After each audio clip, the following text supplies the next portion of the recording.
and it had some tremendous meanings to it. What they call them, Easter eggs or something like that. They had some, AKA Bad Bunny Easter eggs. See what they did there. But yeah, it's hopefully you can find some.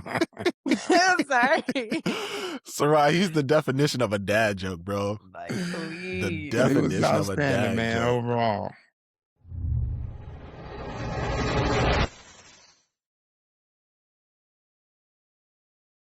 Welcome back, everybody. It's your boy Lamar Hardy, aka Chef the Floet, and we are back with episode number 2 of 2026. Again, like I said, consistency is everything, and you guys are going to hold us accountable to that. I know that. But without y'all having to do so, let me bring in my peoples as always. I got Mr. Gatorbait, Mr. Gary Hardy, and Snoop D-O-double-G, Saran, Ronnie, Ron. What Hey, it do, what it do? Hey, baby, What's baby, up? baby. What's up? Hello. Guys, how are we today, man? It feels good. It feels good. Feels good. It feels good. Friday the 13th. Little spooky. Ooh, spooky. Spooky. Little spooky. Awesome. Hey, first of all, I just want to notice, do y'all, audience, do you like the new threads? Do you like the new style? We trying something new on y'all. Wow. That's what we're doing. Look Oh, at You know wow. what I'm saying? We trying something new. We're on a new platform. All right. We're on a new platform. We're trying something new. We're trying to elevate and upgrade. I told you guys, every year, every time we perform for y'all and get on this camera, we're going to try to be bigger and better. Again, explosive year. Keep that in mind. All right. But what's going on, peoples? How y'all feeling today? Feeling good. Feeling the love in the air. Valentine's Day Eve. Right. Saran said Friday Got my the red 13th. on. Tomorrow's Valentine's Day. You know what I'm saying? NBA All-Star Weekend starts this weekend. You know what I'm saying? Oh, wow. We in here hooping. 3-point contest, dunk contest. That came around quick. I wasn't even ready for that. I don't know. I missed that. It's like the Super Bowl happened and then NBA All-Stars. Wow. It just moves, man. It moves. And by the time it'll be June, and then we'll look up and it's Christmas time. So let's try to slow it down just a little bit. Just a little bit. Now it's man. Christmas. It's gonna roll. But hey, we have a grand episode for you guys today. A lot of information. We got a couple more. We got our second round of the black card that we'll be playing as well later on in the show. But first and foremost, I think we do need to discuss the recent updates and I love it, yo. It was perfect.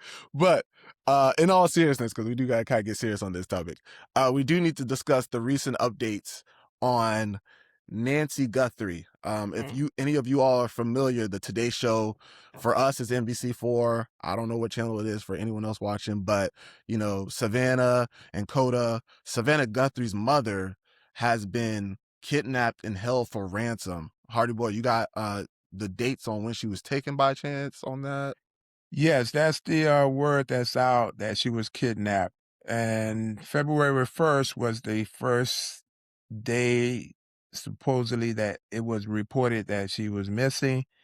And we're in February 13th. So it's been 13 days that she's been, missing. And the family is very distraught, of course. And our prayers and thoughts go out and well wishes to the whole family as well as the cast. I think I know she came back to assist in that and her absence on the show. So they are a family in itself. So yes, this is tragic, man. To start 2026 on, and again, we just wish them well and a speedy recovery, and hopefully we can get the moms back safely. Get her home, man. Get her home. I think the furthest thing we have now is they might have found a glove, right? I think that's the newest information that we've received. But I mean, I could never imagine. And ransom, that's just taking it to a whole nother level. So definitely much love and support out for Savannah and her family, the Today Show family. I know they're tight knit with them too, so I know it's probably hitting them just as hard as it would be for the Eternal family. So we just wanted to bring that to your attention because that is really important. That's literally on the front page nonstop. I'm literally every time I walk past a TV, I'm looking at it. So I'm trying to stay up to date with it and making sure praying constantly. So again, much love and support to the Guthries, and yeah, we'll keep you guys in our prayers. Absolutely. Absolutely. So we got a busy week, man. We've had a busy week, and the week just keeps getting busy. But first and foremost, let's travel back to last week in a little bit. Let's dive in. Woo! Let's Whoa. dive in. You know what I'm saying? We had the bum bum bum bum Wow. Super Bowl. It was held between the Seattle Seahawks and the New England Patriots. And let me tell you, I'm going to be quite frank, both of these teams during the season were under the radar. I don't think no one knew that they had only lost 3 games. I know I checked in on the Patriots and it was like 7-2. And I said, since when? And then it turned into like, what, 10-2? And then they were just kind of, I didn't even know that was going on. But No, none of the I'm a, odds makers or the bets were on these two teams. That's for sure. nah, not at all. Not at all. And me being a Ravens fan, I was kind of sick because Wow. Mike McDonald, well, that too, because of the Patriots, but Mike McDonald was actually our defensive coordinator when we had the number 1 defense in the league with the Triple Crown. That following year, he goes to Seattle. 2 years later, guess who's the number 1 defense with the Triple Crown? I give up. Seattle Seahawks. Yeah. The team he is the head coach of. Wow. It's crazy how that philosophy works, man.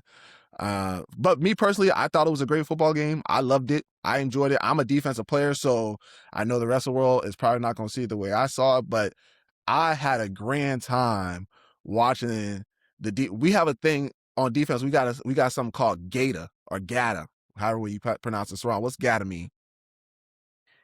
G- Think I about it. wasn't ready What for you this think it pop is? quiz. It wasn't. I made it on purpose. How you think? You know what Gata means? GATA. Gata. GATA.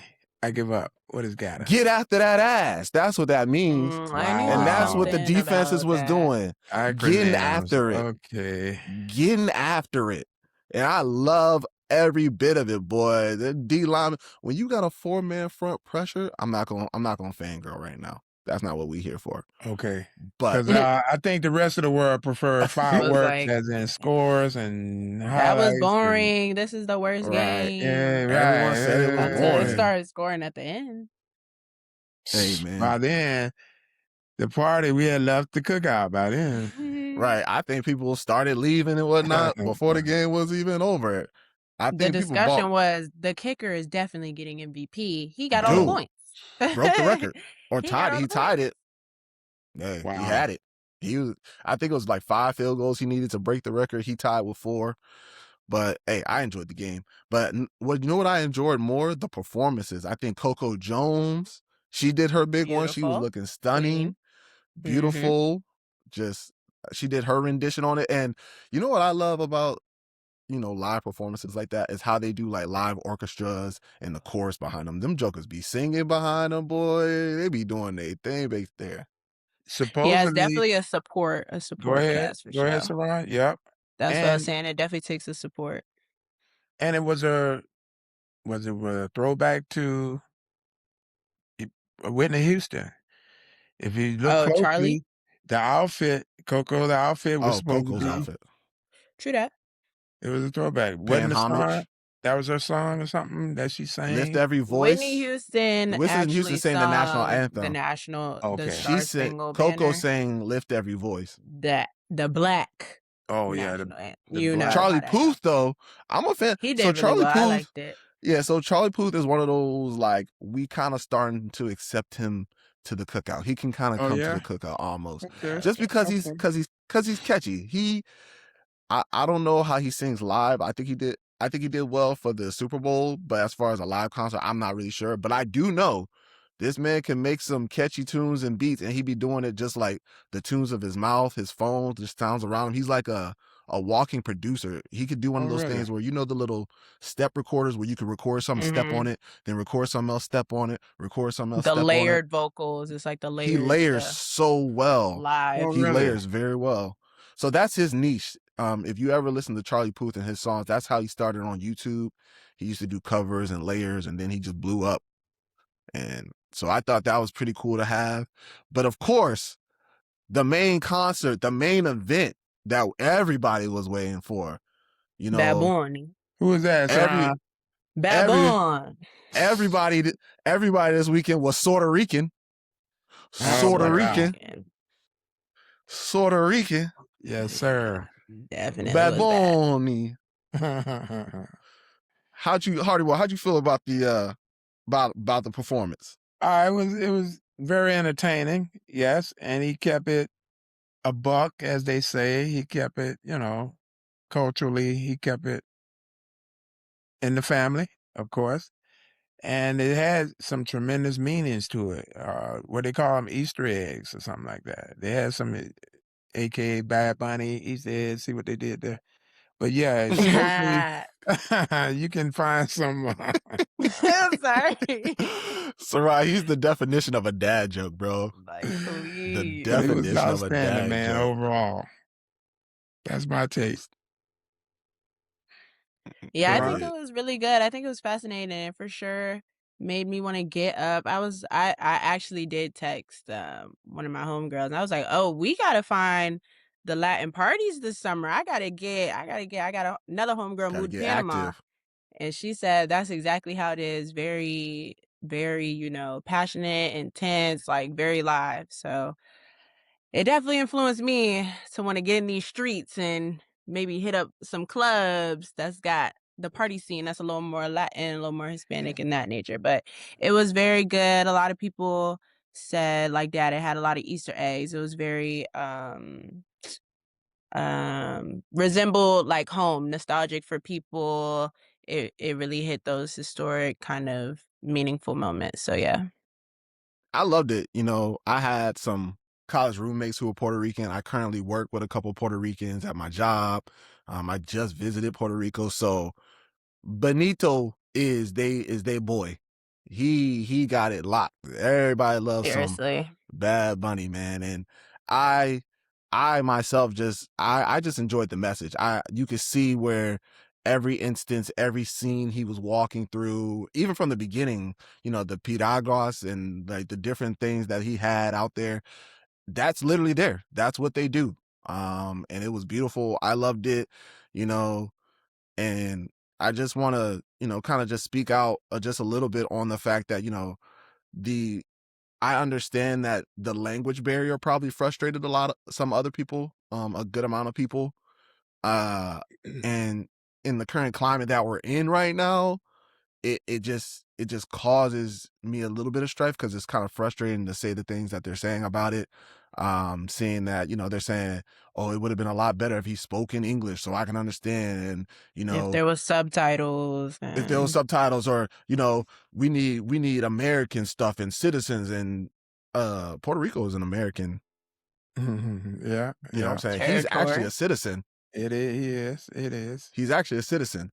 Yes. Correct. So all that stuff y'all were saying, and there's been plenty of other Super Bowl halftimes with people who weren't citizens. I can name one Do 3 that. years ago, Rihanna. Do that. But we're not gonna step there.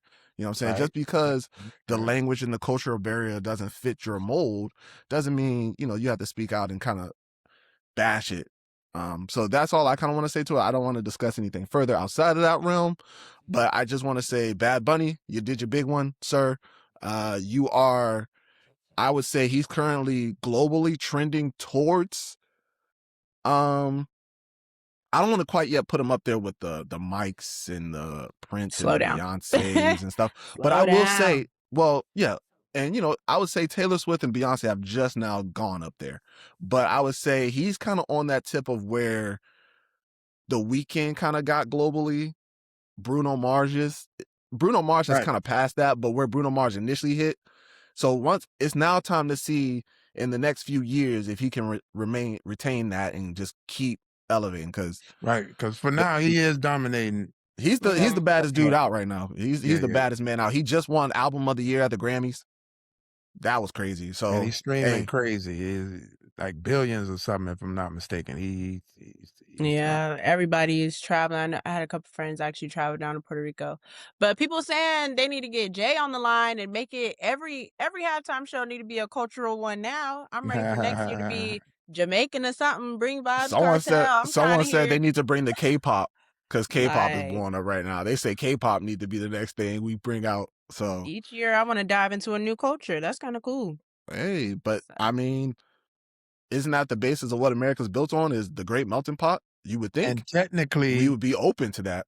technically, America doesn't have a A language, set culture. a Yeah, set we don't. language. We don't have it. And I was like, I never thought of it that way. We don't have a language in concrete. There was no original Right. anything here. You know what I'm saying? Everything here was inhabited, I would say. I would like to use that word. I don't want to use the other word, but inhabited upon. But yeah, man, Bad Bunny, the Bad baddest. Bunny. You know, global superstar. Since we talking about global though, y'all wanna check me out real quick? Y'all wanna check me out real quick? Sure. I'm gonna try some. Since we on the subject. All right, here we go. I got my colors on. I've been practicing all day, but I'm gonna see if I can get it. Okay. Olimpiadi Invernadi 2026, or as they say in English, the Winter Olympics 2026, baby. yes, sir. Hardy boy, how my Italian work? I know you lived over it for a little bit. I tried to do it a little bit. How my Italiano? Italiano. Italiano? Mi Italiano. Did I say it right? Do you even remember how to speak Italian, sir? When you were over there? It's been a Pronto. minute. It's been a minute. It's like a Hey bike. man, It's like riding a bike. I'm gonna say right now, I honestly forgot the NBA All-Stars was this weekend because I've been locked in with the Winter Olympics. I ain't not gonna lie to y'all. I'm not Literally gonna lie to locked y'all. in. And the Super Bowl literally just happened that same weekend, but it was like opening ceremony, so they kind of Right. the They Super got Bowl a got in pass. and got out before Yep. things got Yeah. going. But I ain't gonna lie to y'all. This Winter Olympics, and I love the Olympics and the Summer Olympics, but this Winter Olympics right here, this is doing something different because I'm locked in more than I've ever been. Very invested. Getting frustrated at sports that we don't even understand. Curling, we be upset because we really don't know. Don't know what happened, but the commentator said something, and now we mad.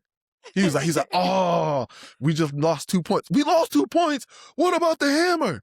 Like I'm over just here screaming talking about this lady's inconsistent. She don't need to be on the line no more. She's in the Olympics. Like, what do I know about her consistency? Nothing. Oh man. And so far, we taking an L in the curl, man. We taking L's. Well, we won today, Canada in round robin. we beat the women beat Canada and the mixed. We got silver in the mixed. Oh, so we. I mean, I know it's not winning. Medal. Who remembers second place? Right, I get it, but you know what I'm saying. We got a medal. Okay, some people didn't even get that. We got silver. But you're not wrong, Hardy, because we have been getting busted. I'm saying I was watching the big air today, the snowboarding. Bro, the entire competition was Japan. The first, second, and third was Japan. Wow, and sweet. No, I think Australia got second. Pipe. Yeah, yeah, Australia actually got second. Japan, Australia. But the first run, Hardy, it was like the first run Japan 90, the second one Japan 91, the third one Japan 92. I said, dog, what are we doing? And then all the other competitors were like 77s, 82s. I said, oh, we can't touch Is the them. U.S. even in it? 77. We were 77.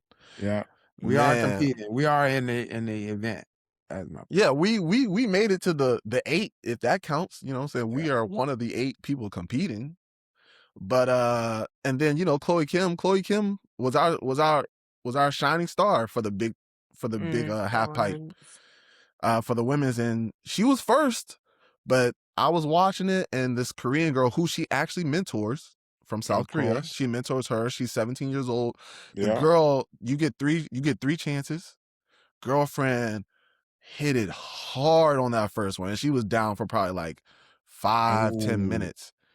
And they were like, okay, she's not gonna race. The second round came back and they was like, well, she scratched herself. And then right when the commentator said that, just like, oh wait, no, she's back up. And she went down and she kind of just went through the motion on that one. She didn't really finish that one. But then she came back on the third one and won the entire competition, Hardy, and beat Chloe in the end, man. Dang. Beat Chloe in the end. That's crazy. The apprentice surpasses the master. But like they passed it. You got to pass it on. My But girl. you're only 25. How I what you know, but thought? she wanted what 16, 17 probably when Yeah, she Chloe came won in. it. Where I'm like, she Chloe probably did it when she Chloe was. started at 17. She won her first one at 17.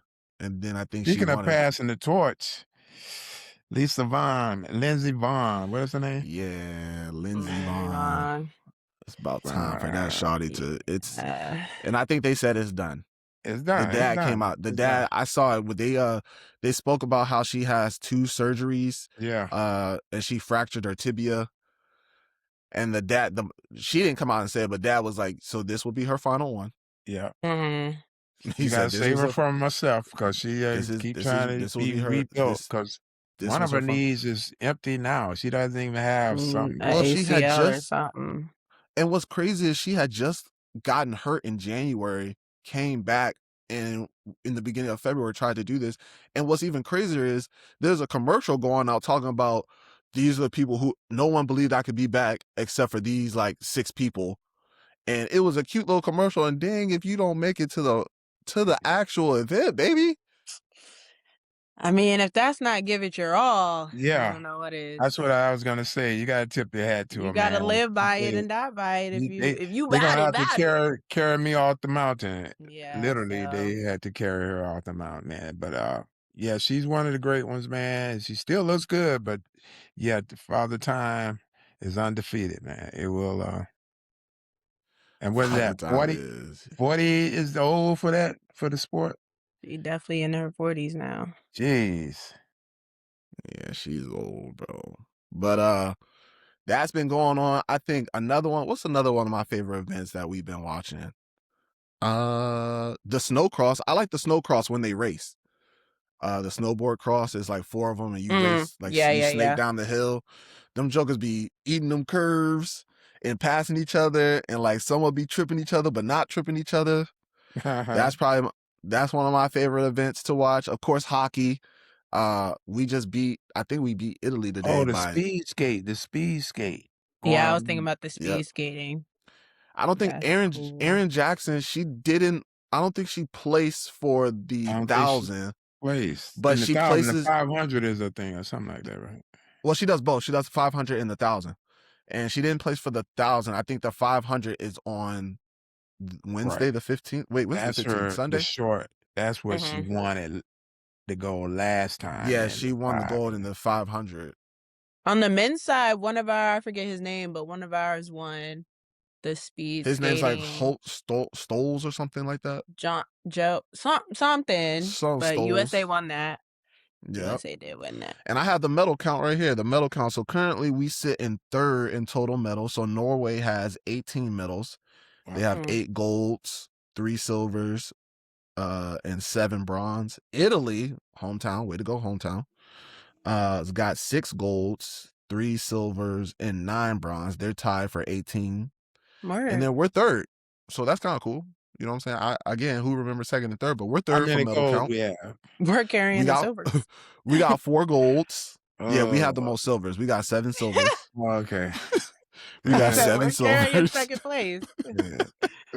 and 3 bronzes. But I mean, and our 4 golds they're probably like the team jumps, right? Because didn't Yeah, we got in skating the team Ilya one. and man, let's talk about figure skating, boy. That is devastating. This was really, I was telling my dad, this is really proof of that talk where you be like, they put they pants on one leg at a time like you. He laced up one leg at a time just like you. So But anything what can was happen crazy in is it had to sports. be it had to be the ice. Every single one of the mugs No, fell. everybody was falling. It has to be some water or a hole or something in that ice. Dude, and the commentator was like, "Oh, everyone's going hard because they know Ilya's coming and they know he's gonna do something phenomenal, so they gotta go for it."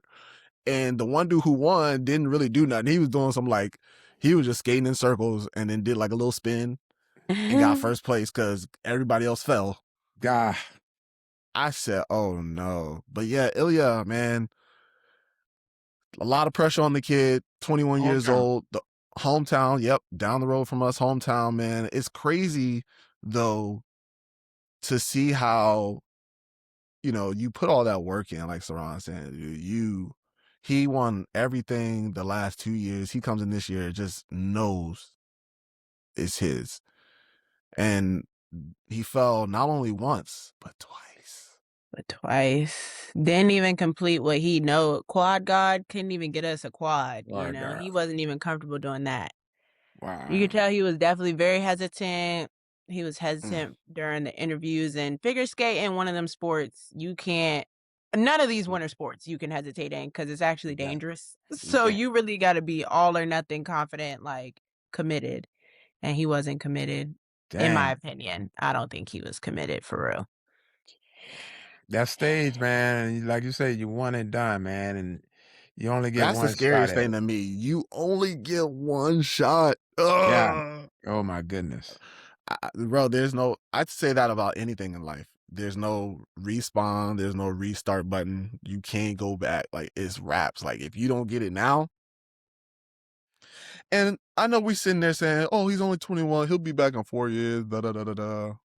You know my thing. Nah, you ain't never getting back. You ain't never getting back. I was sick for the kid, man. I was sick. And the worst part, they had the mics in his face immediately. I can't even get a break to rage. Immediately, he walk off the ice, they in his face. He handled it very maturely too. Very maturely, because they were like, before you said you were absolutely confident, then you got on the ice and you failed. Why is that? What happened? After you fell and the music stopped, what was the first thing on your mind? God. What? Oh my gosh. Like, all this pressure, expected to win, and you were number one. There was no one there to beat you. How did you fall under the pressure? Pressure. Come on, man. This is insane. That's what he kept saying. Olympic pressure is different. Like, you don't understand what it's like to be out there unless you're in it. He was like, it's like nothing you'll ever experience. Because you repping the whole country. You repping USA. The entire country. You carrying that whole on your shoulders, man. Yeah, for not world. Just your team, not just your last name. Right. You repping USA. Come on, man. Yeah. That was tough, man. But that's all right. Just keep him and on all it takes, supervised. a bad, everybody say, "Oh, well, you just had a bad day." You can't have a bad day, man. Not today. Can't have a bad day. Not today. Dang. So, I hate sports. I hate it. I hate it. Unpredictable. It's too unpredictable. It rips you up, man. It snatches your heart. What else you got, Biggie? I don't know. Let's rep Italy for half a second. You guys like this? Yeah. For the Olympics, we repped Italy for a little bit during the Olympics. I got my Italian colors on. You know what I'm saying? This is about the closest thing I had to Italy. No, we didn't. Please. Yeah. Wow. Nah, we're not gonna rep. I was just saying that just for the show, man. We not. How quickly they turn on you. You see how they do Ilya fell I was trolling. I was trolling, man. I was trolling. We've been USA, and now we. I'm America. I'm USA, baby. I'm here for you. I'm here for y'all. I ain't going nowhere. They love you when you up. But yeah, man, the Olympics has been fun. This is going to continue going. I think and what's crazy is this is only week 1. I think we got one more week. This goes until the 22nd. So we got a lot more still to come, man. I'm excited. Hardy, you like the Alpine race where they sled up and lay down and shoot deer hunt? Yeah, I got into that. Get up and go swimming and something. I got into that. Wow, who and that's you asked the question, how did they come about that? Somebody was like, "What? What? Literally, How did they put those 2 together?" So, who woke yeah. up today and was like, "Yeah, let's go with this. This is the one we should use." But yeah, man. So yeah, the Olympics has been great. We've been truly enjoying it. Make sure you guys tune in. Peacock, NBC, all those stations. It's on basically 24 hours because they do it live during the day, during the night. What's up? And I bet subliminally, how you say that? Yep. Subliminally? Close. Yep. The the outside, our conditions, it really got us in the mood, man. We feel like we right there because we Oh, got because it's ice. cold outside. Facts. Low Yeah. key. We We got can get ice after outside. it. Let's go sledding. Shoot. I bet it's a Should got mental thing. We feel like we right there, man, with our mitts on, because the it could fans be because True. usually I Maybe got if go we my deep. didn't scarf have snow. Right. How do they do that? The fans are there deep too, man. deep. I don't know how you Very can people be affording the Olympics. How can you afford the Olympics? I feel like you know, for Me it. and Erica looked it up. The tickets aren't actually ridiculous. Like the starting ticket, I think, was 28, but can range to like 1,000 once it gets closer to the gold medal rounds, this, that, and the other. But we did look because the next summer or something is like in LA. Oh yeah, yeah. We was like, we Mhm. might go to the LA Olympics. nah, I don't think You can't America's gonna keep afford the that tickets one. that cheap. Yeah, I was like, we ain't going. Nah, America don't nah, make no. tickets cheap. We don't make tickets cheap. You Nah. won't Every be able other to afford country that makes one. things affordable for their people because Right, they right, want right. them to be there. Not We are a LA. You're not gonna be capitalistic able to afford that. yeah, we're a capitalist country, baby. We no way. Well, Especially in wishful LA, thinking. no LA, way. Yeah, no, ooh. LA is definitely not it. no LA. way. The only way we're gonna get there is Uncle Snoop Dogg, which they swear Snoop's he everywhere. best friends with everybody. He's like his good friend so and so. I'm like, Snoop, how are you Snoop, this kid wasn't even born yet. Like, how are you good friends with so and so? I gotta salute the hustle though. Snoop making his rounds, He man. everywhere. He make his rounds. He be in there. Uncle Snoop be everywhere. Snoop.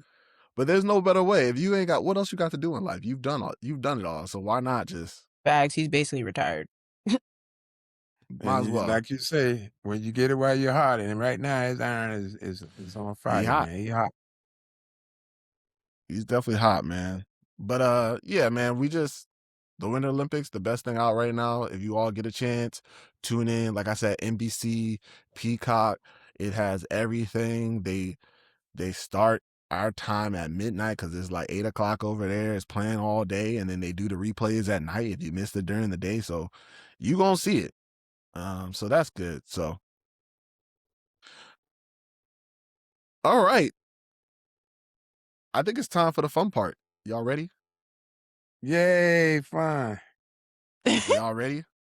Y'all ready? Y'all ready? Y'all Ready ready? as can be. You ready? What's the fun? What's the fun part? Oh, I know we hyped about the Olympics. I know we hyped about Valentine's Day. I know we hyped about NBA All-Star and the Super Bowl. But what month is it? Put some spec on my name. Mm-hmm. uh-huh. So last week, I don't know if we ended in a tie or not, or if it was just a test round. I think I got some biased confirmation from certain friends and family that Saram might have won, but I don't know if I believe all that or not. Ah, Believe the hype. Believe the hype. But I think we're The gonna do it people right have this time. spoken. So this is the second round of earning your black card. All right. So ding, ding, ding, ding, ding, ding. right. So if you guys have been keeping up with us, we have been posting daily. Not unsung, but not as familiar or popularly known black historian figures on our social media platform, and we're going to continue going through that for the rest of the month as well. But we got 3 more nominees, candidates to earn our black cards. All right. So last time I presented to you guys Claudette Colvin, Saram presented Fritz Pollard, and Mr. Hardy over there, he presented H. Rap Brown. Now we've come with 3 new candidates, all right? I guess these black cards expire in a week, so we need to re-up we need to reissue this right back up. So, who would like to go first? Me. All right, hold on. Let me get your Hold information. on. Let me get your information ready for you, sir. Yeah, I go first, man, because I really like this guy, man. I really like this guy. I'll go All first. right, I like this guy. let me get you center stage, sir. I like this guy.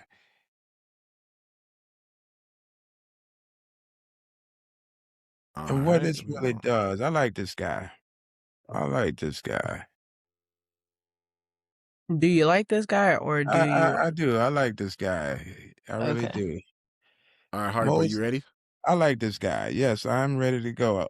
This guy, I like this guy. Moses Fleetwood Walker, better known as Fleet Walker. This was an American professional baseball catcher, credited with being the first black man to play Major League Baseball. I know the other history and the other guy that you've heard about, but this was a native from Mount Pleasant, Ohio, a star athlete at the University of Michigan, and Walker played for the Toledo Blue Stockings of the American Association for the 1884 season. Wow, 1884. Though the Society for American Baseball Research indicates William Edward White, who passed as a white man and self-identified as such, was the first African-American baseball player in the major leagues. He actually played a single game for the Providence Grays around 5 years before Walker debuted for the Blue Stockings. Despite these findings, baseball historians still credit Walker with being the first major league to play and to be open about his black heritage, despite the widespread prejudice. See, this guy, William Edward White, they were able to research it. He was the first one. He played one game for the Providence Grays, but this guy was passing as white, and he identified, he checked the box as white. So history and the people who love the game still give it the first black player in the major leagues to Moses Fleetwood Walker. And Walker played his first major league. He played for one season, 42 games total, before injuries led to his release. Now, keep in mind, Walker was a catcher, and you can imagine the equipment they had or lack thereof. And these guys coming in, again, he did one brother out there on the field, and they coming in hard to home plate, with cleats probably leading the way. So they say the guy went through injuries and he stood in there and he did what he did. And you can pretty much, when we play baseball or coming up, you play little pitch and catch out there. If they didn't like you, they made you be the catcher, so to speak. You weren't the pitcher. You weren't going to be the first base. You weren't going to get to do anything. Or they put you way in the outfield. But we all know that the outfielder became an elite position as well because you had to cover a lot of territory. You had to have the skill set. So a lot of times you were put in as the catcher. For that reason, behind the plate, getting beat up, getting whatever, running and chasing the balls, and so forth. So Walker is credited as the first African-American to participate in the major league before Jackie Robinson broke baseball's color line in 1947. After his baseball career, he became a successful businessman and inventor. As an advocate of black nationalism, Walker also jointly edited a newspaper, The Equator, with his brother. He published the book Our Home Colony in 1908 to explore ideas about immigrating back to Africa.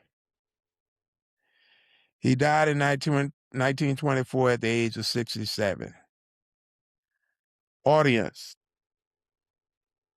we have in 1887, Major League, what is called a gentleman's agreement. I think Saran mentioned that last week on her guy. In Major League and minor league teams, owners adopted a secret agreement or unwritten rule that said that no new contracts will be given to black ball players. This was between 1887, keep in mind, Walker was in 1884, and it went through 1946. Keep in mind, Robinson arrived in 1947. So that Mm. window there between these two great African-American brothers was shut down and we were shut out. And that's monumental as far as the game is concerned, because these guys were really ahead of their time, and we see how they pick and chose who they wanted to represent. And I just want to reach out to the audience and say that we have a ton of these stories about the first to do this and the first to accomplish that. However, these stories are not told. They are not told because they will make us great. Mm. We must do the work. We must do the research. We must do the heavy lift and ask the question. So be great. Mm-hmm. Moses, Okay. Moses Fleetwood Walker, my man of the day. Thank you. I felt like Thank I you, was Brother listening Hardy. to I'm just trying to right, get a card. Dr. G.L. Hardy Jr. I'm just trying to get a card. Thank you, Brother Hardy. Reverend Dr. G.L. Hardy Jr. I'm just trying to get a card. Speaking directly to Hey, the audience. Okay. he said, I will speak to you. We have an initiative, an obligation. We're on obligation. He said, because that will make us great. I said, oh. Yeah. So All I right, can't tell Hardy. that story. All right, Strong start. I like Hardy. that. Okay. He came out the gate. Came Strong out the start. gate hot. Wow. Saran, does he earn it? Do we think that's a I valuable guess it win? was a strong finish. So no, yeah, I give it to him. Staying on the sports track. Staying on the sports track. It's crazy. You know, He was what year? What year did he play? 1884. You said 1884, 1884, and way our first real knowledge of Recognized. breaking the Our first barrier recognized was is 19. 1940 something. 1947, Robinson. Talk about erasing history. How many years? Crazy. Yeah, Too they many. almost got away with it. That was about 60 years right there. Yep. They almost got away with 63 it. years. The- 63 Yeah. years. Crazy. Now both of y'all Wow. scratching the exact same way. I That was know, scary. right? That was scary. Oh man. Saran, you want to go next or do I need to go next?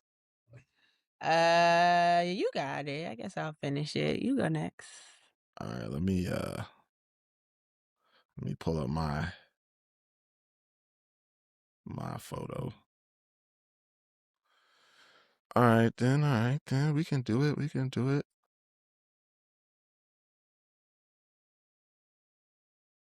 All right, let's go ahead and share my girl.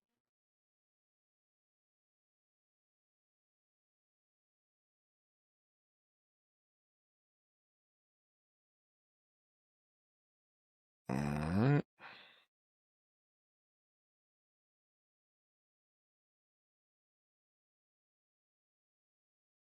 All right, y'all. My girl, Sarah Rector. All right. I'm going to take y'all down memory lane real quick. I'm going to tell y'all a story. I got mine scripted out. All right. So if y'all just bear with me and take a trip with me. All right, picture this.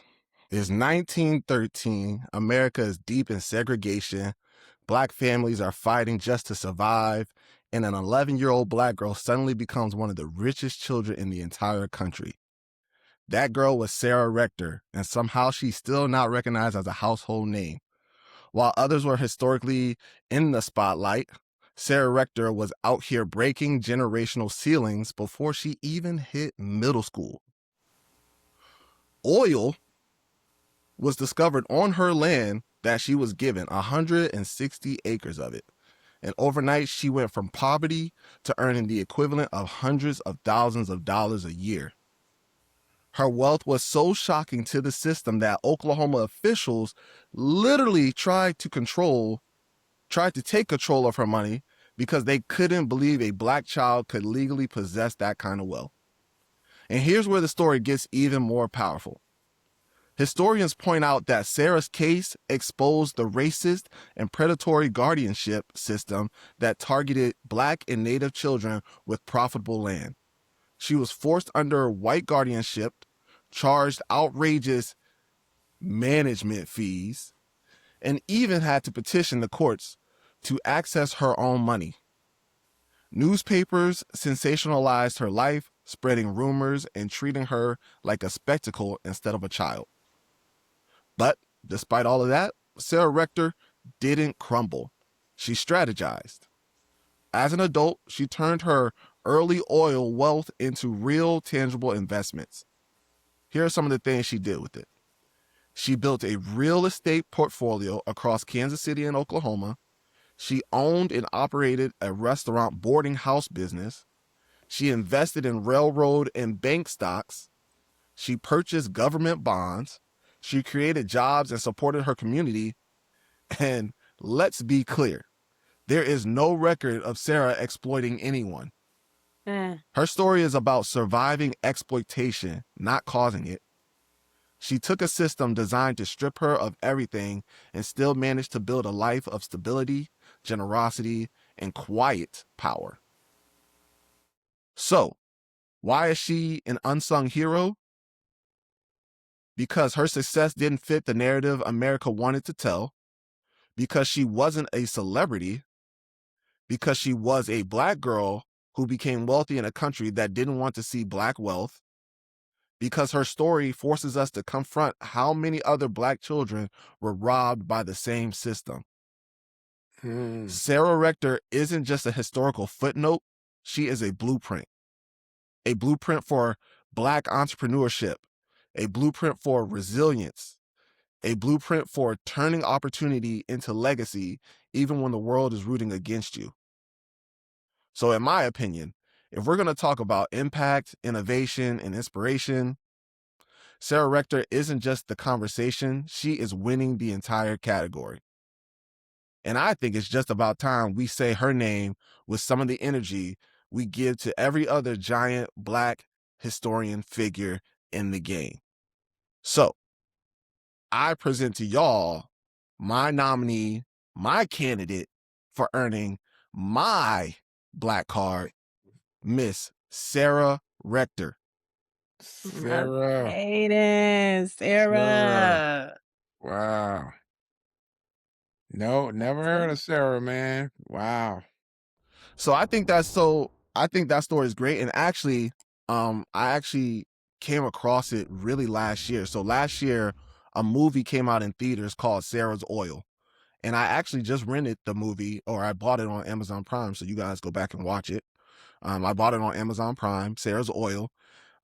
They do I would say a good depiction of her story. I'm sure, like anything, it's not fully true, but you definitely feel the emotion. You definitely feel it. You definitely see her brilliance and how she was kind of thinking during that time. But as an 11-year-old girl who can negotiate, speak to terms, and kind of hold her own, and then basically build generational wealth like she did, and yes, she still had a lot of stuff stolen from her because unfortunately that's just the name of the game.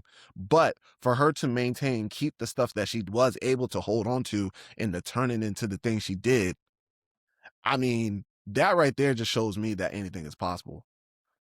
And the fact that they really tried to hide this story. Like, we don't even hear about Sarah Rector. That's history right there. We talk about Black Wall Street, we talk about Harlem, we talk about the Great Renaissance, we talk about all these Black excellence. We don't talk about her. And little do people know, Rockefeller, the Rockefeller, bought her stuff. He paid like $36 million for her land. Wow. So while we hooting and hollering about how great Rockefeller was, which no shame and no take from him, he got it from someone though. He Right. bought it from Sarah. So Wow. that's my candidate. That's who I presented to the table. And so I believe that I can earn my Black card with her leading the way for me. Okay. That was good. That was Very good. good. Sarah Rector. What year was that? Not to put you on the spot. So in 19. 1913, she was 11 years old when she was given the land.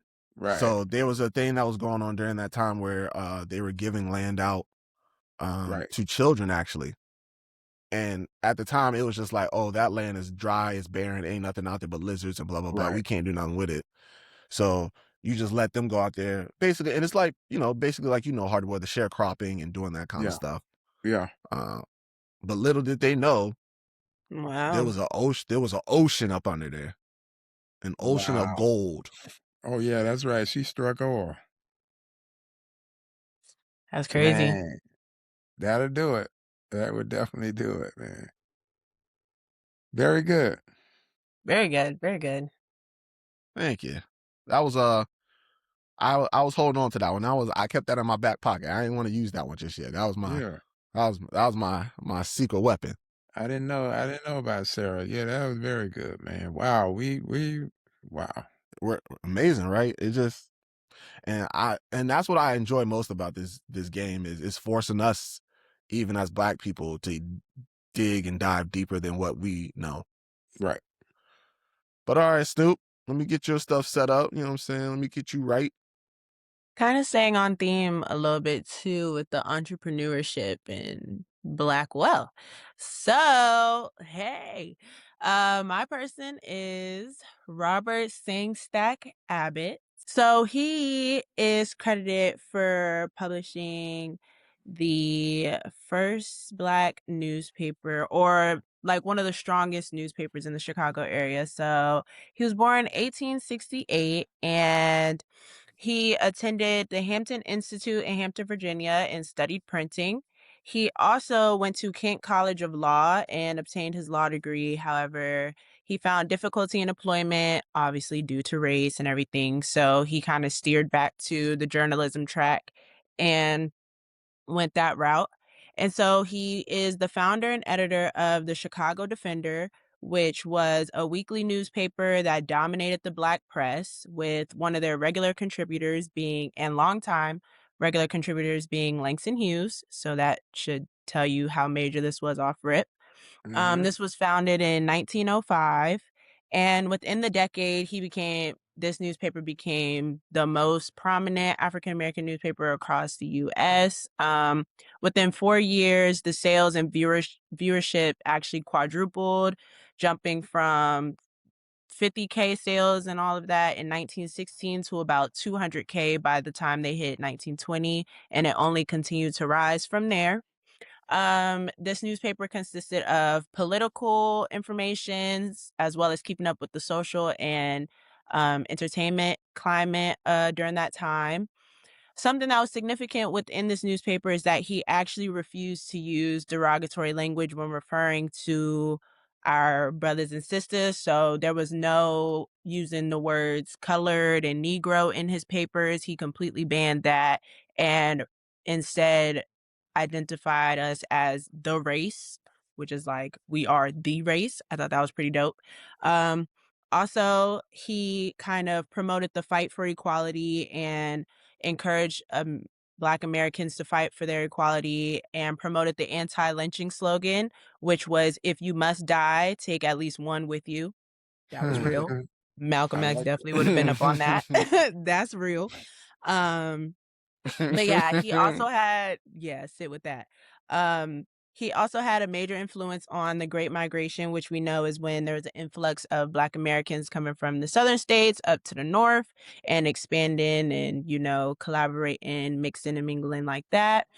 And overall, his success led to the Chicago governor naming him the Chicago Commission of Race Relations and him becoming one of the first early Black millionaires in the country, as well as a Black hero by invoking that self-help and entrepreneurship and instilling that and encouraging others to kind of take that role and start creating and, create strength in the Black community and everything. Our brother passed on February 29th, 1940, and he was inducted in the Georgia Writers Hall of Fame in 2024. So that's my homeboy Robert, Black billionaire, Black millionaire, newspaper editor. So yeah, kind of keeping on that track of entrepreneurship. I guess that was a little bit of our theme today with a sprinkle of athleticism in the beginning. But yeah. Robert. I'm familiar with Mr. Abbott, actually. I learned about him last year as well. I came across him a little bit last February, so it's refreshing to see him back around for sure. Mm-hmm. Absolutely. In the newspaper game, back then that served us That was very media. well That because was social media right there. yeah, and it had some language in there that we only Mhm. could decipher. So it was a movement for sure. Yeah, that was Yep. great. That was great. And then he self-made millionaire, hey, Chi-Town. And at that time, you gotta know that's Capone running around there, the 1920s and all that. So it's gangster in Chicago at the same time. So yeah, he survived a serious era there in Chicago. Absolutely. I'm sure he over in Chicago and you talking about Capone and then you got Bumpy over no, I'm joking. In Harlem. Gangster, man. The Nah, 1920s, the rolling 20s. yeah. Yeah. That was the industrial age right there. Everybody was getting up.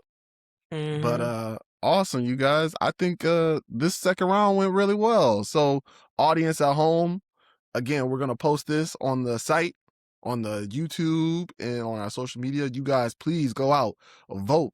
Tell us who your favorite candidate was for this episode. Again, this is a friendly competition, but is also here just to educate you as well as educate us.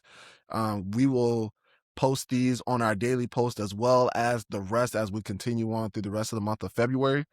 So please just stay tuned, enjoy. If you have any people that you want to share with us or that you want us to speak on, please send them in our DMs or email us or whatever. We want to know more about our people's history during the month of February. So thank you guys for that. Good job, Saran. Good job, Hardy Boy. That was amazing. Good I really job. Good enjoyed Good that. job. Good job, job. gang. Good job. That Good one job. was dope, man. I think that was really good, man. Man. So we've made it. Once again, we've made it through another episode, guys. And I gotta linger on it. This is so now I know you guys did 2 or 3, but that is a way to open that train of thought, to open that up is to the way you presenting, the way we're presenting these figures because, on the surface, all we know as you open up in the beginning is the main ones, the Malcolms, the Martins, the Jackie Robinsons.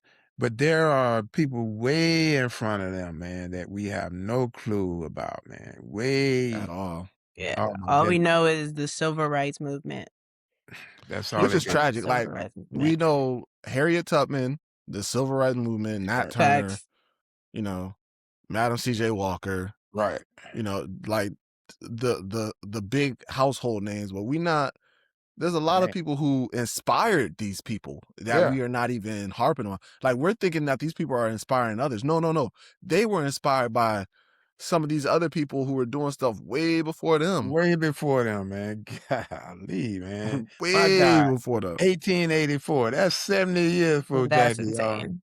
Dude, And I then didn't this even know guy there here, was a thing like that. Rector, she came around. She been rich Sarah way Rector. before Shawty was, Way and we before. talking about Madam C.J. Walker is the first millionaire. Right.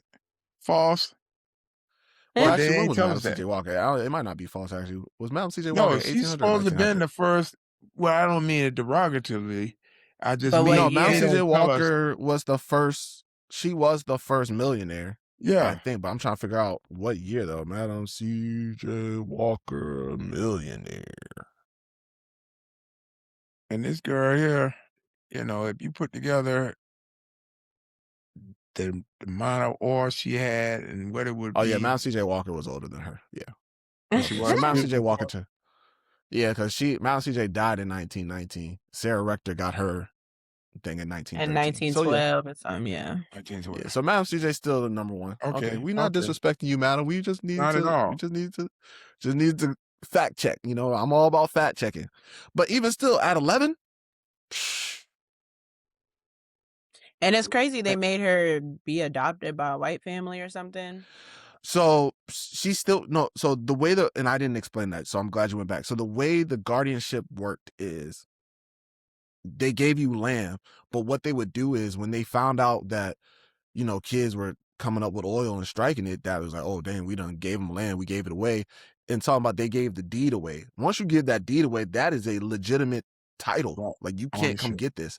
So what they would do is they send these taxes and like these like management fees and all this other stuff. And then what they would also say is, hey, as a child, you can't own this. Right. Even though your parents are still around, Black people don't know what to do with wealth like that. Right. So you need a white advisor or a Right. guardian to make sure you're spending your money correctly. But in reality, you were just signing away the deed and the Right. contract back to them. And then the judge will be like, oh, this is your guardian. He has the right to speak on how to Right. go about your money. Right. And the thing about Sarah is Sarah was actually pretty educated at a young age. She had a teacher who taught her about these stocks and bonds and stuff and how to read contracts and stuff. So even her parents didn't understand, but she was talking to the people like, well, technically you got to do this. Actually, it's actually $1 per acre, not 50 cents per acre. Right. Actually, I know it's actually worth $3 and you're trying to get me for $2. And So she then, was advocating for herself. That's good. yeah. So she knew, and then, they would randomly come back and be like, oh, it's we'll give you this much then. Why are you giving me this much money now? You didn't want it before.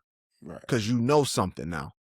Right. So she would do stuff like that, and But that's what that's the how they guardianship would was. that's how they would change the game and put these people in place, their guardianship and that would come in and work on their behalf, thinking you didn't know your way around. Same When way in with fact, sharecropping. Same way with sharecropping. It was no absolutely. different. You thought that, okay, I give you this land to go work on, you can live on it, you can do all this stuff, blah blah blah. But little do you know is by the time you get done paying back all the money he done loaned you to grow all this stuff, you done broke even, and now you don't make nothing. It's right back to him. So, it's still theirs. So, Right. You're never gonna break even. Yeah, so yeah, yeah, it was yeah, the Homestead Act, all that, man. They used to yeah. it was grimy. And that we talked about that back in one of our old episodes with the black tax. It just goes back to that. So it's crazy out here, man. But and that's the thing about it. You can track it. It's not a long time ago, and these stories are piecemealing it together on how we get here today, man. It's not. We thinking it's eon way No. we a couple of generations removed We from are I mean, it's really your grandparents, Hardy. Your exactly, grandparents. exactly. My grandparents were the children of their grandparents. You know what I'm saying? Like my grandparents is Sarah Rector. You know what I'm saying? Like that's my grandparents. Right. And then and so it's like it's crazy. It's a All crazy right. world, man. All But right. before we go, I got a couple announcements. Want to speak on the we have a couple series that we're bringing out. Series number 1, I know we spoke on this earlier, but now it's time we're going to present it to you. So, we have a financial literacy series, that mini series that we're coming out with, that we're going to present to you all coming soon in the next coming weeks. It's called Getting to the Green with Nietzsche Green. This is a financial advisor, a bank manager. She is very knowledgeable on any and everything, how to deal with, you know, invest, like growing your financing, saving properly, building credit, doing all the necessities that you need for everyday life. Um, I want to preface that we are going to talk more on the day-to-day basis of how to save money, how to spend money, how to build your credit, how to get loans, things of that nature. Investing in other stuff and bonds and stuff, we can get into that, but that's later down the road. We need to start at a foundation, and that's what we're going to do first. So I think this is a great opportunity because as we're talking about Black history, I also don't believe that, Black financial literacy is very like high either. Like we just don't know enough to help ourselves. And not only just us, but the whole country, like a good portion of the country is living paycheck to paycheck, meaning Mhm. like I get paid this week, all that's going to bills, expenses, groceries, and other stuff. And by the time I look at it, what's left to save? You know what I'm saying? And then we get so accustomed to, applying for new loans and, swiping all these credit cards and just plummeting ourselves, thinking that we're doing something to help ourselves when really we're hurting ourselves. So, Nietzsche Green, she's going to guide us through a lot of helpful tips and hints that we could do, tricks and knowledgeable things that we can add to our arsenal. So I think this will be fun. This is, like I said, it's going to be a mini series. So please just stay tuned with us. We will bring this to you guys. I will remind you guys constantly. It'll be on our YouTube as like a separate segment as well. So I think that's going to be a fun thing for us to learn. Great. I'm excited, man. For sure. Yeah. Get me to the money, please. Yep. And then another thing we have going on, and then this is like our personal thing. Remember, I told you guys, we are coming out with bigger and better things. We're exploding. We're not only going to grow here within our podcast, but we're also going to bring out ourselves in our business side of hosting events. So here's another series that we're bringing to you all, part of our event series. So this is the Colors and Conversations Two Fingers Expressive series. And so recently we have just come up with a partnership with a restaurant. We'll speak more on that as the days and the contracts get finalized. But we have just worked with a new venue who sees the vision and what we are trying to do. And basically, Colors and Conversations is putting two signature things that Two Fingers Events hosts regularly into one. So we're bringing the aspects of open mics and the aspects of paint and sips together. They're still going to be separate, but they're going to be all under one cohesive thing. So what I'm saying is, at our open mics, we're going to have our artist. He's going to be on the side painting while people are getting up at the mic, having a great time speaking, and he's going to be over there painting the entire 2 hours. Like it's just going to be like a whole little cafe vibe. And then at the end of the evening, he's going to reveal the painting and show the audience what it is he drew for that month based on the theme that we come up with. And then 2 weeks later, you guys get the opportunity to go to the paint and sip and paint that exact same painting.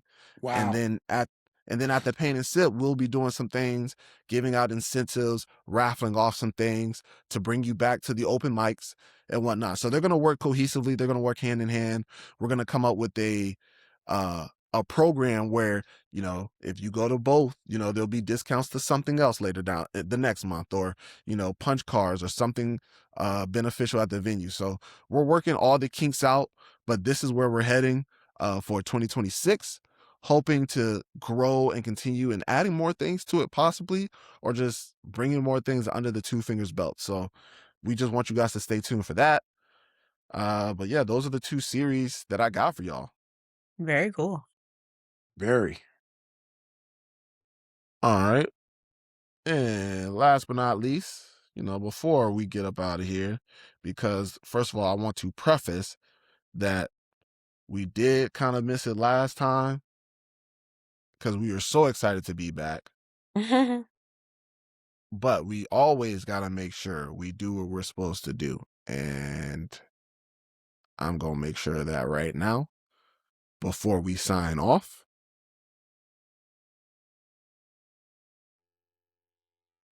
we got to do what we always do, our serenity prayer. You know what I'm saying? We are grounded by faith. And even though all these great opportunities and everything and this explosion is happening for us, none of this would be possible or can be possible without us being at the forefront, all right, and aligned with our Lord and Savior. So if you guys would all join in and look here with me, I'll read it for us. God, grant me the serenity to accept the things I cannot change, courage to change the things I can, and wisdom to know the difference. All right? So, we got to stick to our routine, do what we do best. We're nothing without the Lord, our God, on our side. Absolutely. But yeah, so that's it. So we're going to sign off. We're going to do our best. And this is our favorite part of the night. So, ladies and gentlemen, as always, it's been an honor and a pleasure. Oh, before I do that too, thank you for catching it. If you guys are enjoying what you're seeing, if you're liking everything, if you want to know more about the events, the series, the episodes, the podcast, all that great stuff, please visit us at www.twofingersdeuces.com. This is our lovely website. You're more than welcome to click on it, let us know, check in with us, all that great stuff. Please like, share, subscribe, and just follow us for more notifications as far as we go along this journey through 2026. And now is our favorite part, and we're going to send it over. Here we go. Ready?